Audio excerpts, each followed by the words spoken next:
Salut à tous et bienvenue dans cette première édition du JT Bien, le seul JT qui vous permet de commencer le week-end sur une bonne note.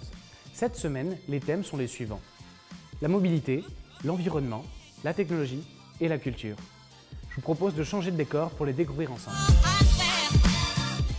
Si je vous demande d'imaginer à quoi ressemble un ingénieur en codage, vous pensez à quoi? Un homme en chemise et en cravate? Un adolescent derrière son écran? Mais est-ce que vous auriez imaginé une seule seconde une petite fille de 10 ans? Eh bien, c'est pourtant le cas de Samara Mehta. Âgée de seulement 8 ans, cette petite fille est déjà la PDG et fondatrice de sa propre entreprise Coder Bunnies, un jeu créé à l'origine quand elle avait 8 ans pour aider les enfants à coder.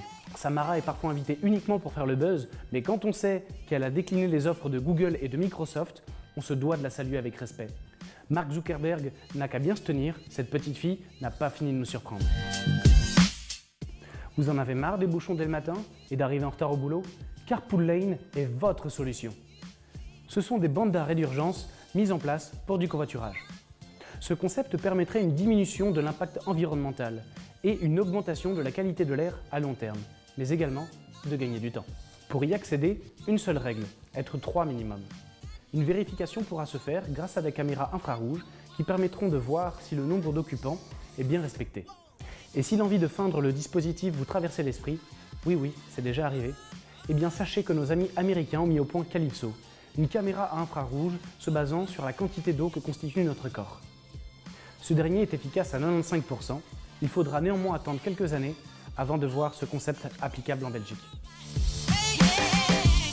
Un transport en commun qui permettrait de parcourir des distances à une vitesse de 1000 km/h, c'est le projet fou élaboré par Elon Musk. Vous savez, le patron de SpaceX et Tesla. En 2013, il a lancé le projet futuriste d'un train à grande vitesse, baptisé l'Hyperloop. Il l'avait publié sur Internet pour que tout le monde ait la possibilité de mettre le projet sur pied. Alors l'Hyperloop, c'est quoi?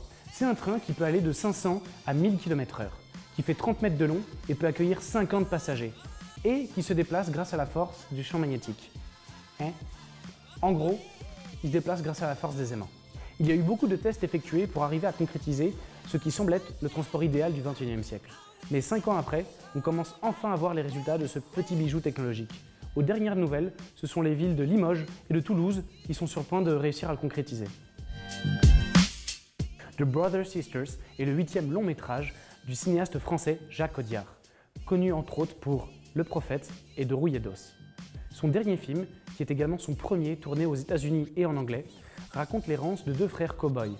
L'un est une brute, interprétée par Joaquin Phoenix, l'autre un tendre, interprété par John C. Reilly, qui veut à tout prix protéger le premier.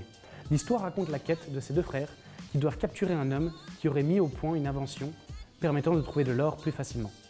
De rebondissement en rebondissement, les frères Sisters trouveront au bout de leur peine une aventure qu'ils ne sont pas prêts d'oublier.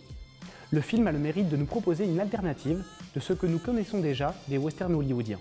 Jacques Audiard réinvente le rêve américain, mais à la française. C'est tout pour aujourd'hui. On se retrouve la semaine prochaine pour aborder 4 autres thématiques. Pour les plus curieux et les plus intéressés, n'hésitez pas à vous abonner à la chaîne et à suivre nos différents réseaux sociaux. Peace et à la semaine prochaine.